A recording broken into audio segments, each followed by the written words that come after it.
is Kyra NYI, and I'm back again with another video. If you're not already subscribed, make sure you hit the subscribe button so you can be a part of the Maya Mob. And let's get right into the video.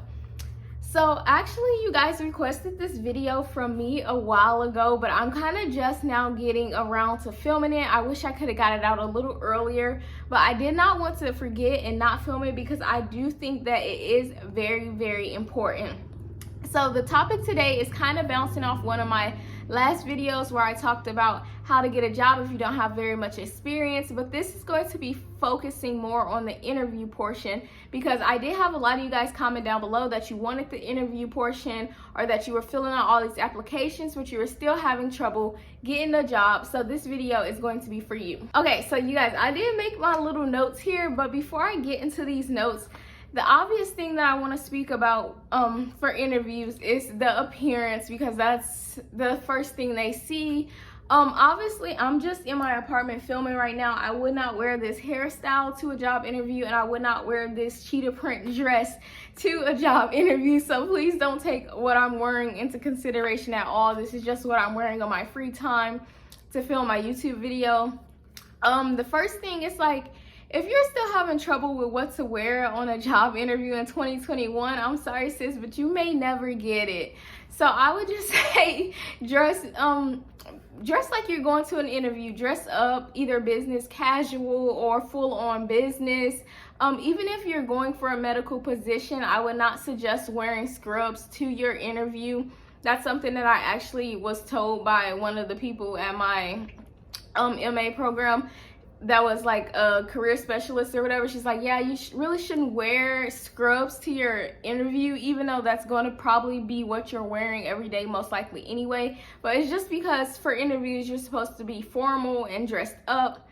And then another thing that I do want to address, being that I am a black woman, I'm just gonna be honest, you guys, it's unfortunate that we still have to talk about this in 2021, but a lot of times as African Americans, we are judged harshly.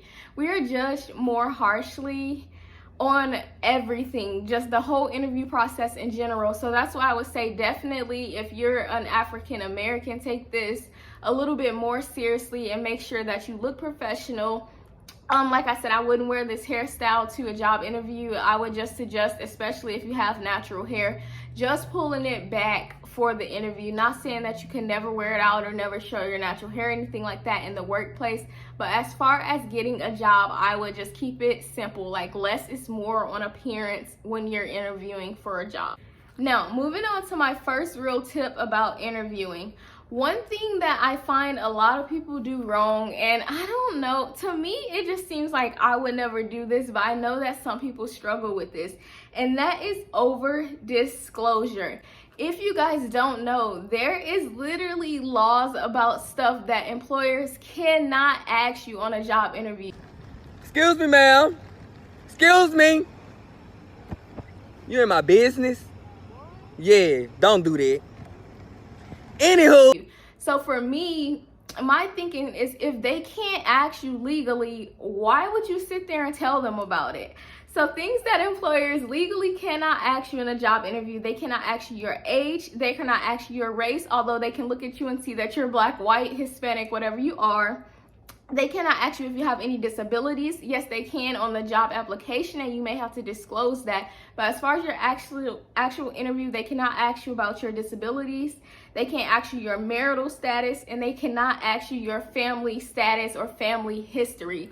So don't sit there and use, when they ask you like your biggest strengths and weaknesses, please, please, please, please do not use your children as an example to answer these questions, or your home life or anything like that, because one of the things they can't ask you about is your family status or your family history. And these laws are in place for reasons, because whether they will admit it or not, they will discriminate or judge you based off that. If you use your children as examples to answer questions, they're thinking like, oh, well, she's a mother, her kids come first. They may pick somebody else over you just because they think you have more going on in your home life.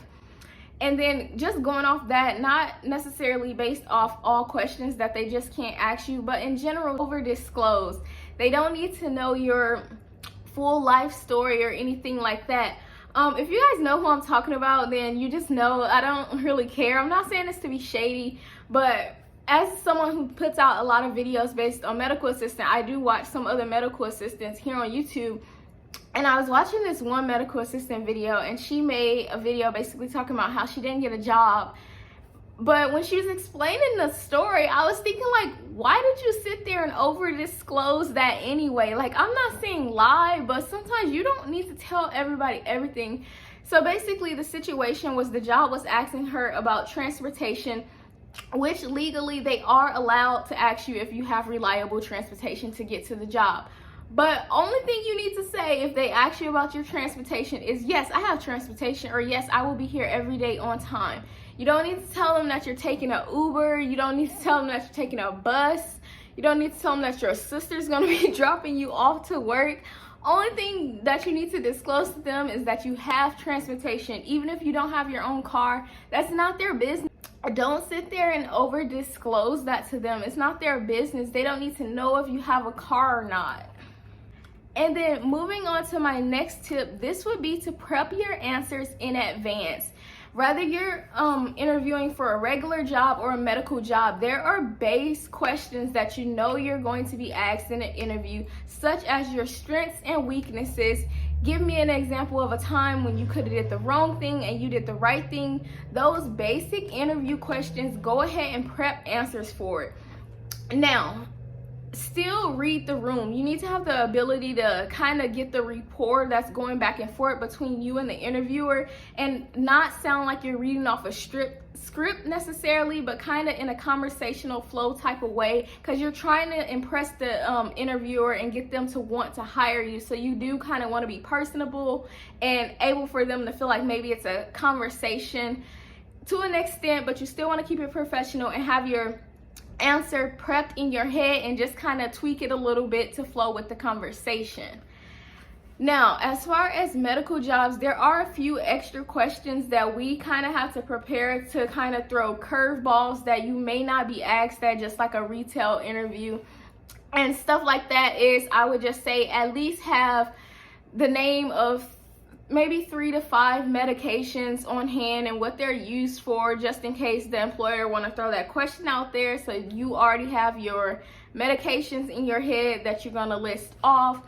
Or if they ask you what previous EMR system you used at other jobs or externships, make sure you remember what the name of the EMR was. Even if it's not something that you're even good at, just say like, yes, we use this EMR system, but since you guys use that here, no, I'm not familiar with that, but I am so ready to learn. I am such a fast learner. Like, y'all just gotta make these people want to hire you. So you guys, basically don't go into an interview with a bad attitude, because I'm sure you've been places before and wonder like, how did this person get hired, or how do they work there? And it's because they know how to interview. When the person was interviewing them, they didn't realize that this person was insane until afterwards. Like, be yourself after you get the job. But when you're actively trying to get the job, stick to these tips, and that should really help you. If you're not already subscribed, make sure you hit the subscribe button, and I'll see you guys in my next video.